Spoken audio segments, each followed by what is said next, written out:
Cara efektif mengendalikan gulma atau tumbuhan pengganggu dalam budidaya tanaman jagung.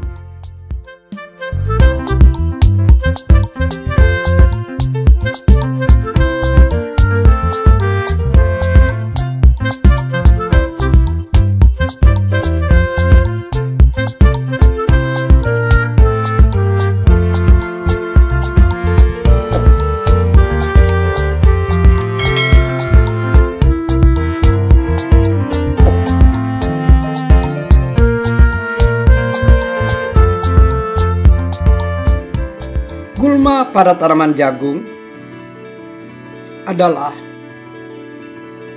tumbuhan yang tumbuh di tempat dan waktu yang tidak dikehendaki, terutama di lahan budidaya pertanaman. Gulma sering disebut sebagai tumbuhan pengganggu,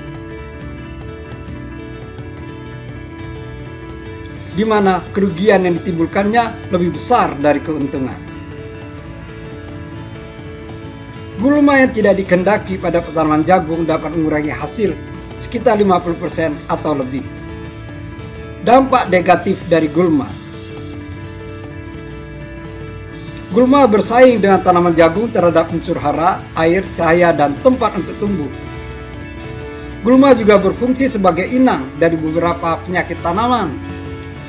Misalnya, sorghum untuk penyakit gulai dan hawar daun, rumput gerinting untuk penyakit hawar daun, oksalis untuk penyakit karat daun. Gulma umum yang ada pada tanaman jagung.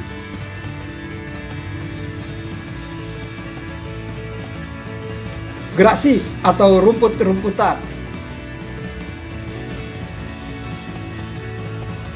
Broadleaf atau berdaun lebar.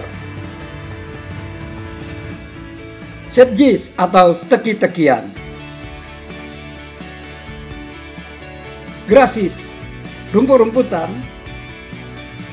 biasanya golongan Gramineae, dengan ciri-ciri pertumbuhan tegak dan menjalar, batang terbagi atas buku-buku atau ruas, daun berselang-seling pada setiap buku, daun terdiri dari pelepah dan helaian daun.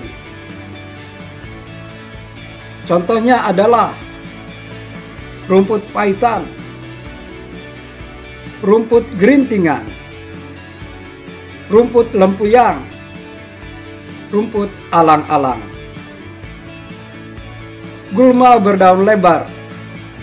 Gulma yang memiliki daun lebar dan umumnya tulang daun menjari, biasanya tumbuhan dikotil.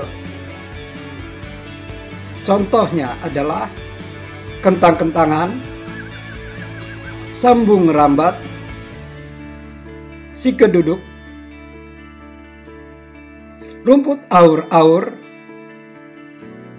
Selanjutnya adalah gulma yang termasuk teki-tekian, yaitu termasuk tumbuhan berbunga dengan batang silindris dan segitiga.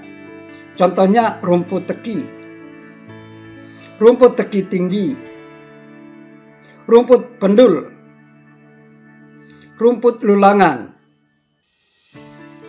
rumput payung.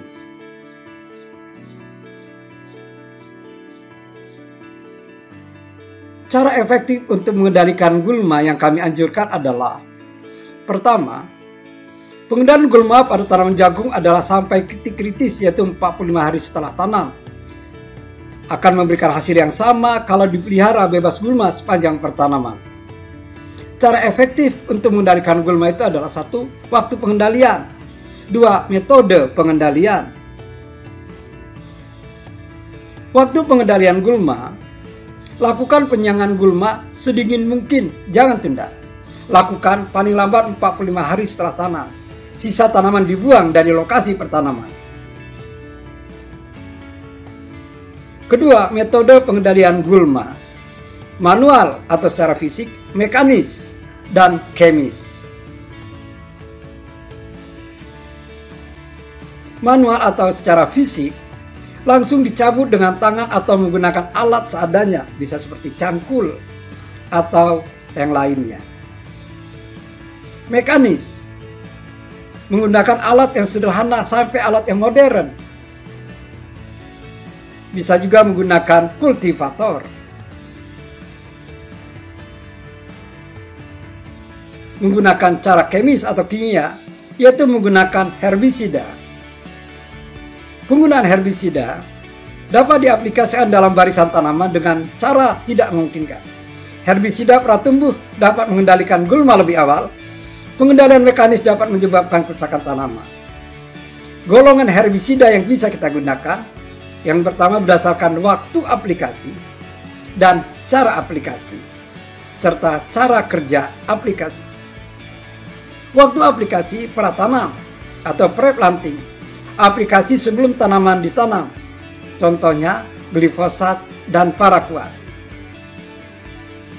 Pratumbuh atau pre-emergence, aplikasi setelah tanam, tetapi sebelum tanaman dan biji belum lama berkecambah, contohnya alaklor dan diuron. Waktu aplikasi pernah tumbuh atau post-emergence, aplikasi sesudah tanaman tumbuh atau gulma sudah tumbuh, contohnya non-selektif, seperti 2,4-D, bentazon, glifosat, paraquat, selektif, atrazin atau mesotrione. Cara aplikasi melalui daun, contohnya paraquat, glifosat dan 2,4-D. Melalui tanah, contohnya alaklor dan oksifluorofan. Melalui tanah dan daun, contohnya atrazin dan metrozia. Cara kerja herbisida kontak, contoh paraquat. Herbisida sistemik, contoh glifosat, sulfosat, glofosinat, atrazin dan mesotrione.